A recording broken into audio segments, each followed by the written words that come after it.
çarem mi var? Gururlanma insanoğlu, ölmemeye çarem mi var? Hazan olmuş bir gül gibi solmamaya çarem mi var? Hazan olmuş bir gül gibi solmamaya çarem mi var?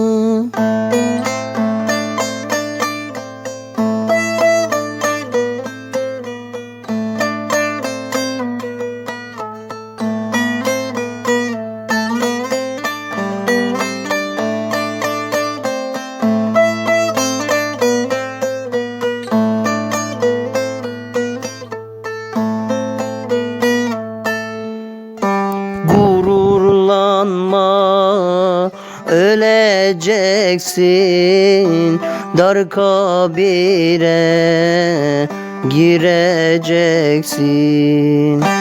Gururlanma, öleceksin,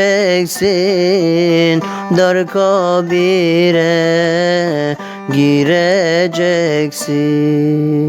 Beyaz kefen giyeceksin,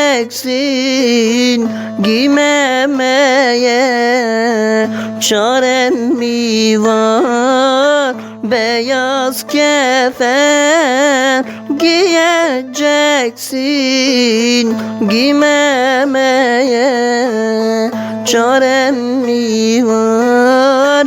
Bu dünyadasın, öleceksin, ölmemene çaren mi var?